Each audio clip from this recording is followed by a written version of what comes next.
Hello friend, आप सभी का स्वागत है हमारे मामा भांजा आईएएस के यूट्यूब प्लेटफॉर्म पर। तो हम कोशिका पढ़ रहे थे, उसमें कोशिका में हमने कल देखा था कि प्रोकैरियोटिक और यूकैरियोटिक में अंतर किस प्रकार से है वो देखा था। चलिए आइए हम इसको रिवीजन कर लेते हैं। तो यहाँ पर जो कोशिका भित्ति होती है ये प्रोकैरियोटिक कोशिकाओं में पाई जाती है और ये बनी होती है प्रोटीन और कार्बोहाइड्रेट की। और ये कैसी होती है? तो यह भित्ति पतली होती है। उसके पश्चात हमने देखा था यूकैरियोटिक कोशिका में भी हमने पादप कोशिका में क्या पाई जाती? कोशिका भित्ति पाई जाती है, तो सेल्यूलोज की बनी होती। तो यूकैरियोटिक में कोशिका भित्ति सेल्यूलोज की बनी होती, प्रोकैरियोटिक में किसकी बनी होती? तो प्रोटीन और कार्बोहाइड्रेट की। यूकैरियोटिक में कोशिका भित्ति मोटी होती है और प्रोकैरियोटिक में कोशिका भित्ति पतली होती है, ये हमने कल देखा था। उसके पश्चात श्वसन, प्रोकैरियोटिक कोशिका में श्वसन स्थल होता है प्लाज्मा झिल्ली और एक होता है मीजोसोम। कौन सा होता है? मीजोसोम। मीजोसोम और प्लाज्मा झिल्ली जो है प्रोकैरियोटिक कोशिका में श्वसन अंग है और यहाँ पर यूकैरियोटिक में श्वसन अंग है माइटोकॉन्ड्रिया। फिर हमने देखा था राइबोसोम प्रोकैरियोटिक कोशिका में 80S प्रकार का और यहाँ पर अर्थात यूकैरियोटिक में 80 और 70S दोनों प्रकार के राइबोसोम होते हैं। फिर आता है mitochondria, endoplasm reticulum, Golgi body अर्थात गोल्जी काई और केंद्रक झिल्ली, लाइसोसोम केंद्रिका और सेंट्रियोल्स अर्थात तारक काई।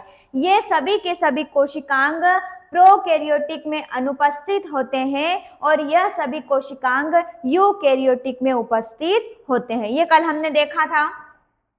उसके पश्चात यहाँ हमने देखा था कल कि जो है पादप कोशिका और जंतु कोशिका। हमने देखा था कि जो कोशिका होती है वो दो प्रकार की होती है, एक प्रोकैरियोटिक और ये यूकैरियोटिक होती है। उसमें भी यूकैरियोटिक में भी दो प्रकार की कोशिकाएं होती है, एक होती है जंतु कोशिका और एक होती है पादप कोशिका।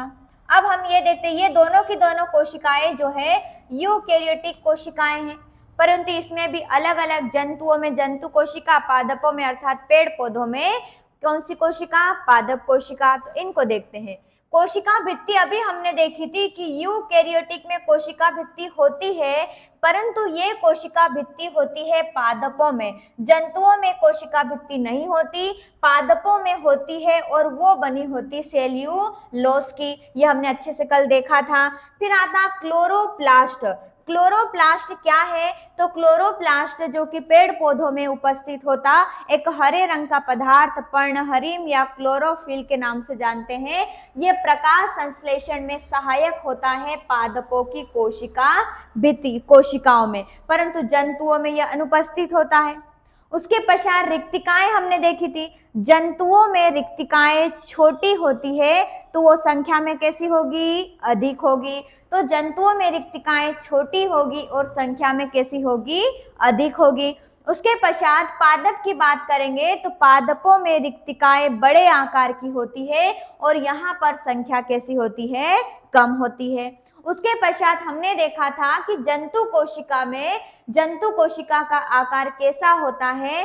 तो गोलाकार होता है। इस प्रकार की गोलाकार संरचना होती है जंतु कोशिका और पादप कोशिका होती इस प्रकार की आयताकार कोशिका होती, अर्थात चौकोर एवं आयताकार कोशिका पादप की होती है और गोलाकार अर्थात अनियमित जो होती है वो किसकी होती है?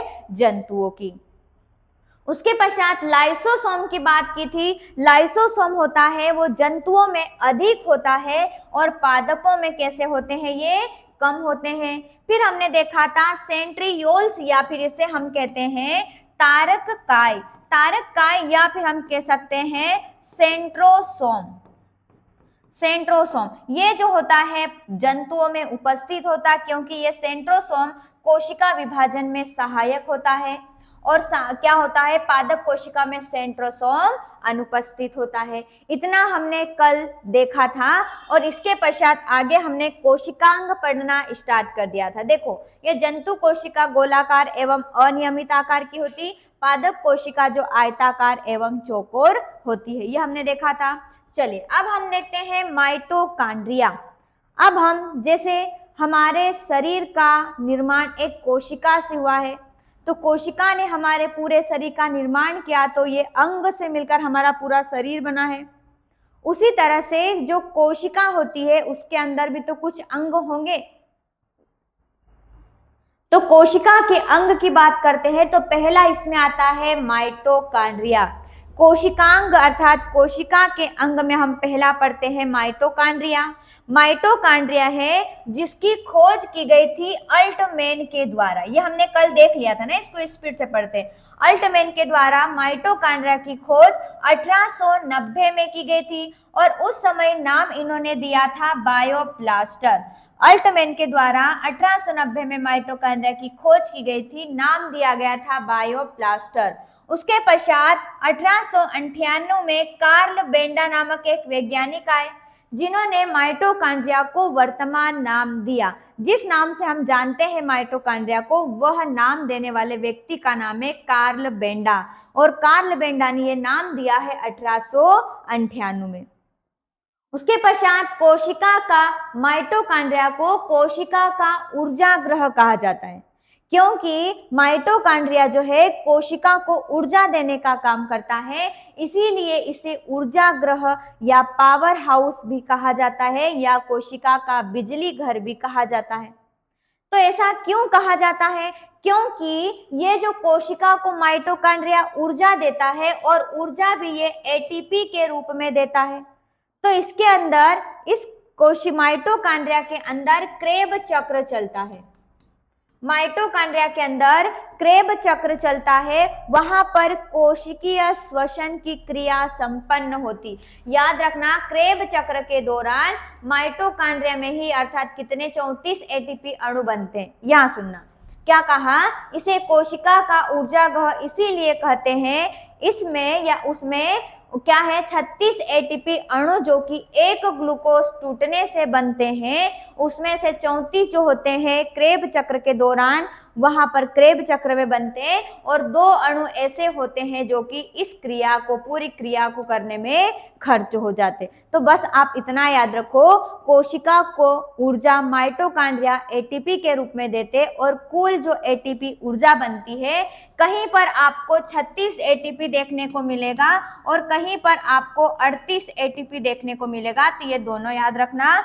और ये सारी क्रियाएं कहाँ पर संपन्न होती है? तो क्रेब चक्र चलता है माइटोकॉन्ड्रिया में, वहां पर कोशिकीय श्वसन की क्रिया संपन्न होती है। तो आपसे यदि पूछा जाए कि माइटोकॉन्ड्रिया में कोशिकीय श्वसन की क्रिया कहाँ संपन्न होती है, तो ये कोशिकीय श्वसन की क्रिया क्रेब चक्र में संपन्न होती है।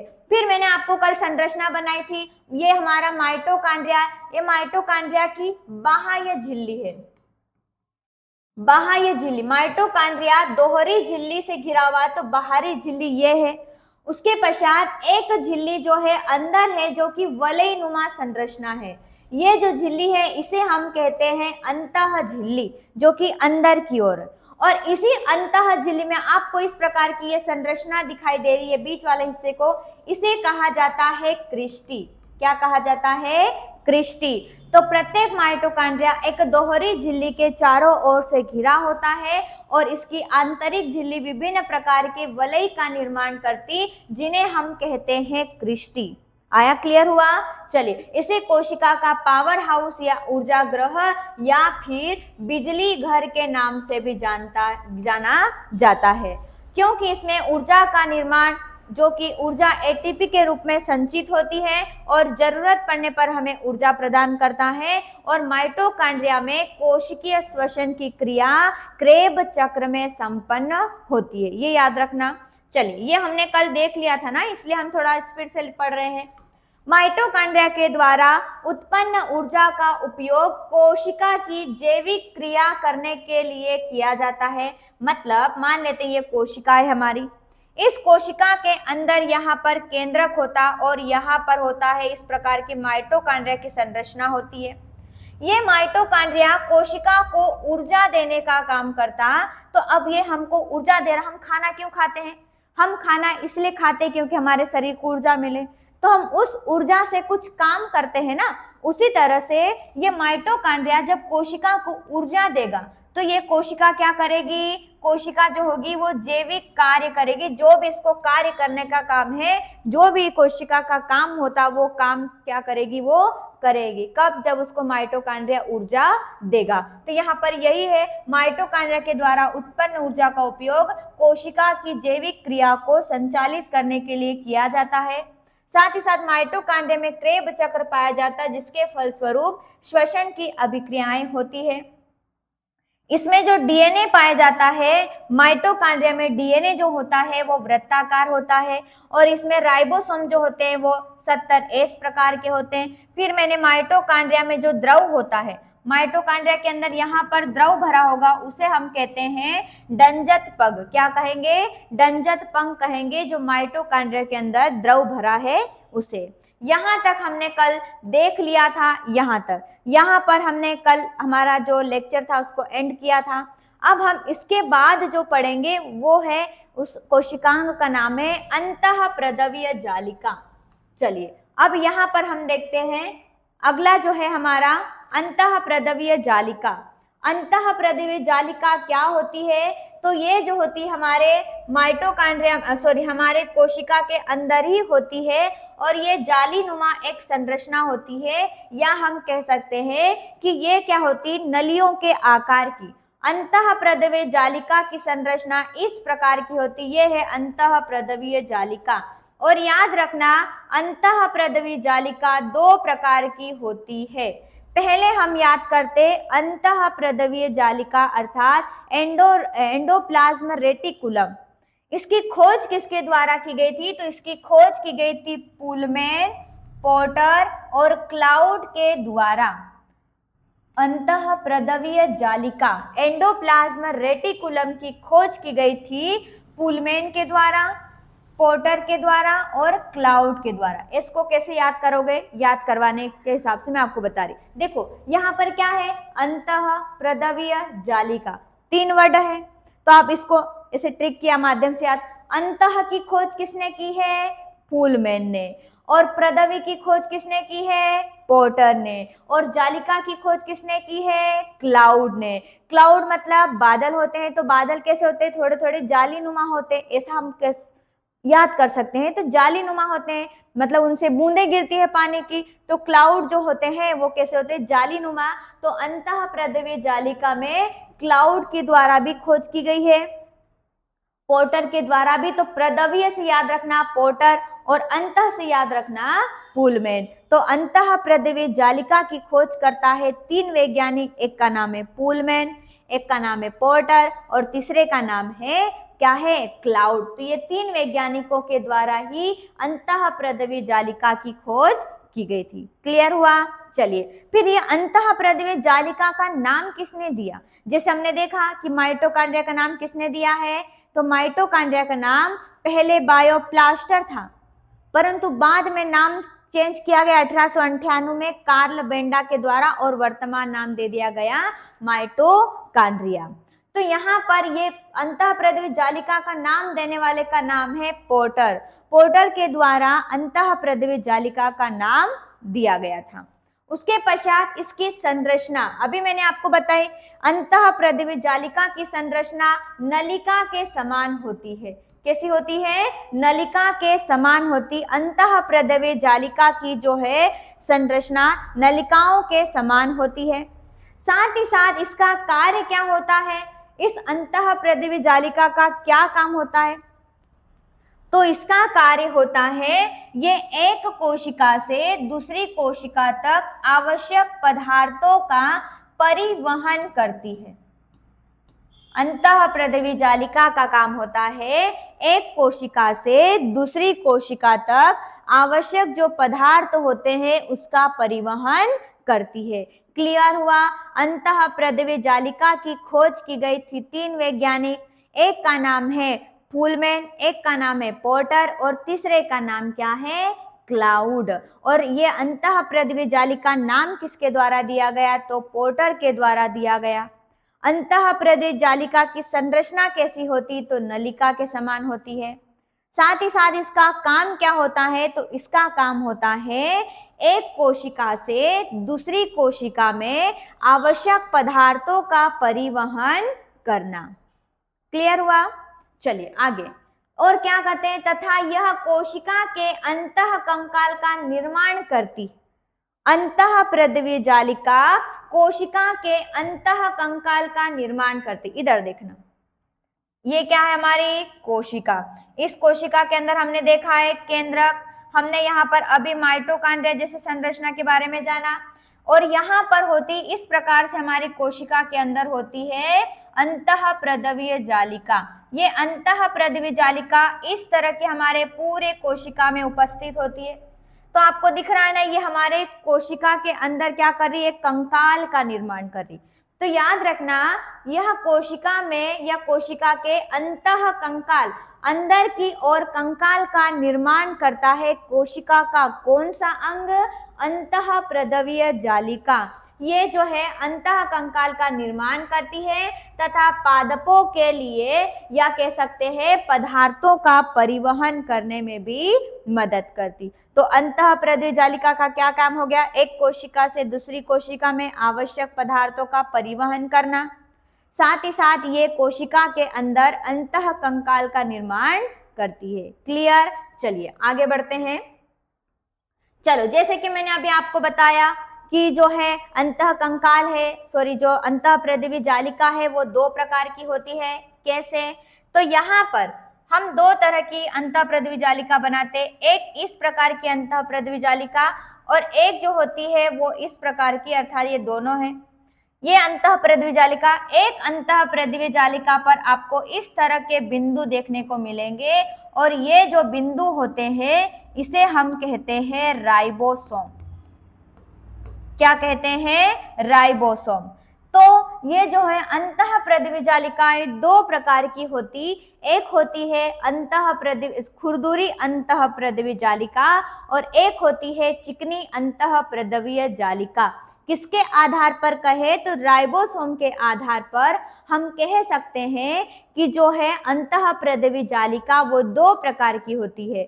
जिस पर राइबोसोम उपस्थित होते हैं वो जो होती है, राइबोसोम जिस पर उपस्थित होते हैं वो अंतः प्रद्रव्य जालिका खुरदुरी होती है। खुरदुरी अंतः प्रद्रव्य जालिका पर राइबोसोम उपस्थित होते, जैसे ये है, अब यहाँ पर उपस्थित है तो कैसा लगेगा, खुरदुरा खुरदुरा पूरा लगेगा, दरदरा दरदरा। परंतु यहाँ पर क्या है, यहाँ पर अंतः प्रद्रव्य जालिका यहाँ पर क्या है, एक मिनट रुकना।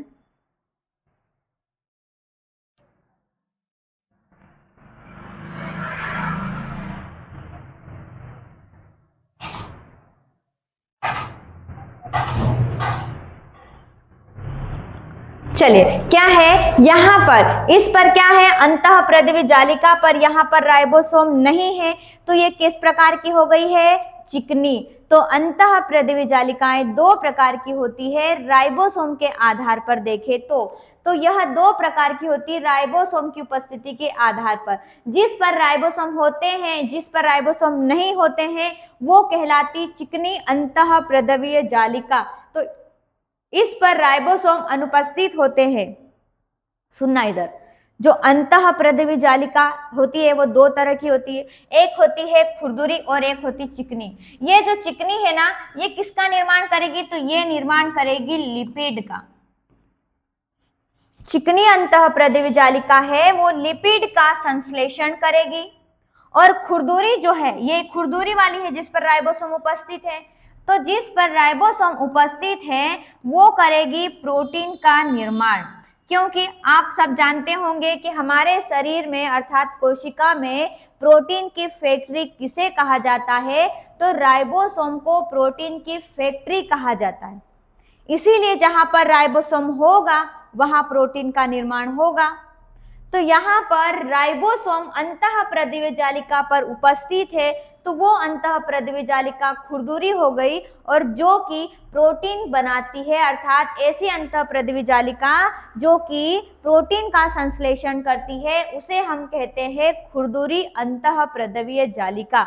क्योंकि जहां पर राइबोसोम होगा वहीं पर प्रोटीन का निर्माण होगा, तो राइबोसोम को प्रोटीन की फैक्ट्री कहा जाता है। तो ये याद रखना, जो चिकनी वाली होती है वो लिपिड का संश्लेषण करती, अर्थात लिपिड का निर्माण करती, और जो खुरदुरी है जिस पर राइबोसोम होते हैं वो प्रोटीन का निर्माण करती या प्रोटीन को बनाती है। क्लियर हुआ? राइबोसोम क्या है, अंतःप्रद्रव्य जालिका राइबोसोम के आधार पर कितने प्रकार की होती है? 2 प्रकार की, चिकनी और खुरदरी। चिकनी जो होगी उस पर राइबोसोम नहीं होगा, और राइबोसोम वहां पर नहीं है तो जो चिकनी वाली है वो किसका निर्माण करेगी? लिपिड का निर्माण करेगी। और जिस पर जो है अंतःप्रद्रव्य जालिका पर क्या होगा, तो इस पर राइबोसोम उपस्थित होगा तो वो प्रोटीन का संश्लेषण करेगी।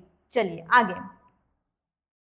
फिर आता है, ये वही है जो मैंने अभी बताया है कि एंडोप्लाज्मा रेटिकुलम की बाहरी झिल्ली पर छोटे छोटे कण पाए जाते हैं जिन्हें हम राइबोसोम कहते हैं, और ये राइबोसोम प्रोटीन के संश्लेषण के लिए उत्तरदायी होते हैं, क्योंकि राइबोसोम होता है कोशिका के अंदर प्रोटीन का निर्माण करता है। देखो यहाँ पर राइबोसोम, अब हम राइबोसोम के बारे में पढ़ते हैं। अब यहाँ पर हमारे से पूछा जाएगा कि राइबोसोम कहाँ पर होते हैं, तो हम क्या कहेंगे, राइबोसोम कहाँ पर होते हैं? अंतःप्रद्रव्य जालिका पर एक बिंदुनुमा संरचना होती है राइबोसोम की, ये होता है राइबोसोम, एक बिंदुनुमा संरचना। चलिए, राइबोसोम की खोज की गई थी जॉर्ज पेलेड ने। जॉर्ज पेलेड के द्वारा राइबोसोम की खोज 1950 में की गई थी, और उन्हीं के द्वारा ये राइबोसोम नाम दिया गया था। जॉर्ज पेलेट के द्वारा 1950 में किसकी खोज की गई है? राइबोसोम की, और नाम भी इन्हीं के द्वारा दिया गया है। उसके पश्चात इसका निर्माण कैसे होता है राइबोसोम का? तो राइबोसोम का निर्माण आरआरएनए करता है। राइबोसोम का निर्माण जो है, राइबोसोम का निर्माण होता है आरआरएनए से। आरआरएनए और प्रोटीन, आरआरएनए और प्रोटीन से मिलकर बनता है राइबोसोम। आरआरएनए और प्रोटीन से मिलकर बनता है राइबोसोम, और इस राइबोसोम का काम होता है प्रोटीन का निर्माण करना। परंतु इसलिए बना किससे होता है? तो आरआरएनए और प्रोटीन से मिलकर बना होता। तो यहाँ पर लिख लेना, इसका जो निर्माण होता है आरआरएनए और प्रोटीन से होता है। साथ ही साथ इसे कोशिका का सबसे छोटा अंग कहा जाता है। राइबोसोम को कोशिका का सबसे छोटा अंग कहा जाता है, और ये कहाँ पर होता है? तो ये होता है अंतःप्रद्रव्य जालिका पर। अंतःप्रद्रव्य जालिका पर जहाँ पर राइबोसोम उपस्थित होते हैं और वो प्रोटीन का निर्माण करते हैं, और ये राइबोसोम होते हैं कोशिका का सबसे छोटा अंग होता, और ये प्रोटीन का निर्माण करता है। इसीलिए इसे प्रोटीन की फैक्ट्री कहा जाता है। इसीलिए इसे क्या कहा जाता है? प्रोटीन की फैक्ट्री। और ये जो यहाँ पर लिखा है ना, ये इस तरह का रसोई घर, पादपों की रसोई घर किसे कहा जाता है? कमेंट करके आप मेरे को जरूर बताइएगा, पादपों की रसोई घर किसे कहा जाता है। ठीक है, चलिए आगे। और ये जो है राइबोसोम होता है, ये पादपों में भी पाया जाता है और जंतु कोशिका दोनों में ही पाया जाता है। क्लियर हुआ? राइबोसोम की खोज 1950 में जॉर्ज पेलेट के द्वारा की गई थी, और नाम भी इन्हीं के द्वारा दिया गया। राइबोसोम कोशिका का सबसे छोटा अंग होता है जो कि प्रोटीन का निर्माण करता है, और ये कहाँ पर होता है? तो ये अंतःप्रद्रव्य जालिका पर स्थित होता है। फिर आता है, इसी को क्या कहा जाता? प्रोटीन की फैक्ट्री कहा जाता है। और राइबोसोम जो बना किसका होता है? तो आरआरएनए और प्रोटीन से मिलकर बना होता है। चलो, आरआरएनए को कोशिका का इंजन कहा जाता है, क्योंकि हमें प्रोटीन मिलेगा, मतलब हमारे शरीर में प्रोटीन भी आवश्यक है ना। हमारे शरीर में मरम्मत करने के लिए, हमारे शरीर की मरम्मत करने के लिए प्रोटीन भी हमारे शरीर के लिए आवश्यक है। तो इसीलिए राइबोसोम को कोशिका का इंजन कहा जाता है। क्या कहा जाता है? कोशिका का इंजन या प्रोटीन की फैक्ट्री या प्रोटीन का कारखाना किसे कहा जाता है? राइबोसोम को कहा जाता है। उसके पश्चात इसका कार्य क्या होता है? तो अमीनो अम्ल को एकत्रित करके प्रोटीन का निर्माण करता है। सिंपल सी बात है, इसका काम तो केवल प्रोटीन का निर्माण होता है, परंतु किस प्रकार से करता है वो देखते हैं। पहला, ये अमीनो एसिड को एकत्रित करेगा और प्रोटीन का निर्माण कर देगा। उसके पश्चात राइबोसोम जो होता है mRNA के tRNA को जोड़कर प्रोटीन का उत्पादन करता। किसी भी तरह से इसका काम होता केवल प्रोटीन का निर्माण, चाहे प्रक्रिया अलग अलग क्यों ना हो। यहाँ पर अमीनो एसिड को एकत्रित करके प्रोटीन का निर्माण करा, या अगले चरण में कह सकते हैं जो राइबोसोम है वो mRNA और tRNA को जोड़कर प्रोटीन का निर्माण करता है। क्लियर हुआ? चलिए आगे। अब हम पढ़ते हैं गोल्जी काई। गोल्जी काई क्या है उसके बारे में देखते हैं। गोल्जी काई को ही गोल्जी बॉडी के नाम से जानते हैं, और यहाँ पर इसका जो खोज की गई थी उसका नाम ही कैमिलो गोल्जी है। कैमिलो गोल्जी के द्वारा ही 1898 में कैमिलो गोल्जी के द्वारा ही 1898 में गोल्जी काई की खोज की गई थी। तो कैमिलो गोल्जी ने इस कोशिकांग की खोज की थी, और उसी के आधार पर इन्होंने, अर्थात उनके ही नाम के आधार पर उस अंग का नाम रख दिया कैमिलो गोल्जी, अर्थात या कहेंगे हम गोल्जी काई या गोल्जी बॉडी। तो कैमिलो गोल्जी ने 1898 में गोल्जी काई या गोल्जी बॉडी की खोज की थी। उसके पश्चात यह पौधों में कोशिका भित्ति का निर्माण करता है। गोल्जी काई का काम सुनना। गोल्जी काई का कार्य क्या है? इसका कार्य है, पादपों की बात करते हैं। पादपों में हमें पता है कोशिका भित्ति होती, तो पादपों में कोशिका भित्ति का निर्माण कौन करता है? पादपों में कोशिका भित्ति का निर्माण करता है गोल्जी काई। गोल्जी काई के द्वारा पादपों में कोशिका गोल्जी काई का काम होता पादपों में कोशिका भित्ति का निर्माण। और जंतुओं में क्या काम है इसका? तो जंतुओं में लाइसोसोम का निर्माण करता है, जो है गोल्जी काई, अर्थात जिसे हम गोल्जी बॉडी के नाम से जानते हैं, जिसकी खोज कैमिलो गोल्जी के द्वारा 1898 में की गई थी। साथ ही साथ इसका काम क्या होता है? तो पादपों में ये क्या करता है? तो पादपों में कोशिका भित्ति होती है, तो उसका निर्माण करता है गोल्जी काई। जंतु कोशिका में, अर्थात जंतुओं में क्या होता है? लाइसोसोम होता है, उसका निर्माण करता है गोल्जी काई या गोल्जी बॉडी के द्वारा। उसके पश्चात और इसका एक और कार्य होता है, प्रोटीन और वसा के अणुओं का संवहन करना। पादपों में कोशिका भित्ति, जंतुओं में किसका निर्माण? तो जंतुओं में लाइसोसोम का निर्माण तो करता है। साथ ही साथ इसका एक और मुख्य कार्य होता है, प्रोटीन और वसा के अणुओं का संवहन करता, अर्थात पूरे शरीर में ले जाने का कार्य करता। तो प्रोटीन और वसा के अणुओं का संवहन करता है, इसीलिए इसे यातायात प्रबंधन भी कहा जाता है। तो गोल्जी काई को यातायात प्रबंधन या ट्रांसपोर्ट मैनेजर के नाम से भी जाना जाता है। कोशिका का पावर हाउस किसे कहेंगे? माइटोकॉन्ड्रिया को। और आता है प्रोटीन की फैक्ट्री किसे कहेंगे? राइबोसोम को। उसी तरह से गोल्जी काई को क्या कहा जाता है? तो यातायात प्रबंधन या ट्रांसपोर्ट मैनेजर के नाम से भी जाना जाता है। अगला, गोल्जी बॉडी जो होता है वो लिपिड और प्रोटीन से मिलकर बना होता। गोल्जी बॉडी का काम तो हमने देख लिया कि कोशिका भित्ति का निर्माण और लाइसोसोम का निर्माण करता, परंतु ये सबका निर्माण करने वाला है, इसका निर्माण कैसे हुआ है? तो याद रखना, गोल्जी बॉडी का निर्माण लिपिड और याद रखना प्रोटीन से मिलकर बना है। गोल्जी बॉडी का जो शरीर है वो प्रोटीन और लिपिड के अणुओं से मिलकर बना होता है। आशा करती हूँ कि आप लोगों को जो मैं बता रही हूँ अच्छे से समझ में आ रहा होगा। ठीक है, चलो एक बार आप बता दो मेरे को, गोल्जी काई की खोज किसके द्वारा की गई है? कैमिलो गोल्जी के द्वारा। कब की गई है? 1898 में। साथ ही साथ ये जो है पादपों में किसका निर्माण? कोशिका भित्ति का निर्माण। जंतुओं में किसका निर्माण करता? तो लाइसोसोम का निर्माण करता। साथ ही साथ इसका एक और कार्य होता है, प्रोटीन और वसा के अणुओं का संवहन करता है, इसीलिए इसे यातायात प्रबंधन या ट्रांसपोर्ट मैनेजर के नाम से जाना जाता है।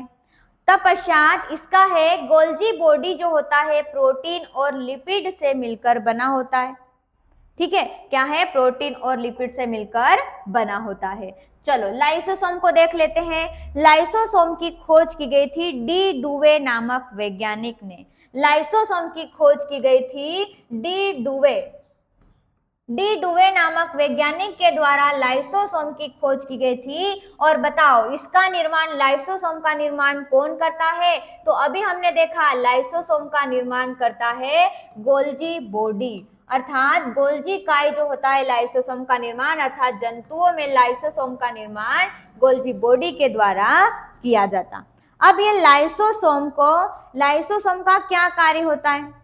तो याद रखना इसका प्रमुख कार्य है बैक्टीरिया को और मृत कोशिकाओं को नष्ट करना। क्या है? लाइसोसोम। इस लाइसोसोम का कार्य होता है बैक्टीरिया का, और जो भी मृत कोशिकाएं हैं उसको नष्ट करना है। परंतु क्या होता, कभी कभी किनको बैक्टीरिया और मृत कोशिकाओं को ये नष्ट करने जाता है और उनको नष्ट करने के बजाय खुद ही नष्ट हो जाता है। सुनना, यहाँ पर क्या होता है? इसका प्रमुख कार्य बैक्टीरिया और मृत कोशिकाओं को नष्ट करना है। कई बार मृत कोशिकाओं को नष्ट करने के लिए खुद ही नष्ट हो जाता है, इसीलिए इसे आत्महत्या की थैली कहा जाता। लाइसोसोम को आत्महत्या की थैली क्यों कहा जाता है? क्योंकि लाइसोसोम का कार्य है बैक्टीरिया और मृत कोशिकाओं को नष्ट करना है, परंतु उनको नष्ट करते करते साथ में खुद भी नष्ट हो जाता है, इसीलिए लाइसोसोम को आत्महत्या की थैली कहा जाता है। और आता है जो लाइसोसोम होता है, अभी हमने देखा था पादप कोशिका और जंतु कोशिका में अंतर देखा था, वहां पर लाइसोसोम जंतु कोशिका में अधिक थे। लाइसोसोम क्या है? जंतु कोशिका में अधिक पाए जाते हैं और पादप की कोशिकाओं में कम पाए जाते हैं। इसकी आकृति होती है गोलाकार और थैली नुमा। कैसी होती है इसकी आकृति? गोलाकार और थैली नुमा क्या होती? इसकी संरचना होती। तो चलो, लाइसोसोम की खोज डी डुवे नामक वैज्ञानिक ने की थी। साथ ही साथ लाइसोसोम का एक मुख्य कार्य होता है बैक्टीरिया और मृत कोशिकाओं को नष्ट करना, परंतु ये बैक्टीरिया और मृत कोशिकाओं को नष्ट करते समय खुद भी नष्ट हो जाता है, इसीलिए इस कोशिकांग को आत्महत्या की थैली कहा जाता है। पादपों में ये कोशिकांग अर्थात लाइसोसोम कम मात्रा में होता है, जंतुओं में ये अधिक मात्रा में होता है, और इसकी जो संरचना होती है वो गोलाकार एवं थैलीनुमा होती है, और ये अपने आप को नष्ट कर लेता है, इसीलिए आत्महत्या की थैली कहा जाता। और ये लाइसोसोम, ये जो दिख रहा है हमारी कोशिका है, इसके अंदर ये लाइसोसोम है इस प्रकार का। ठीक है, चलिए तो आज के लिए बस इतना ही। धन्यवाद। और जो मैं आप लोगों को पढ़ा रही हूँ वो कैसा लग रहा है आप प्लीज मुझे कमेंट करके जरूर बताइएगा। धन्यवाद।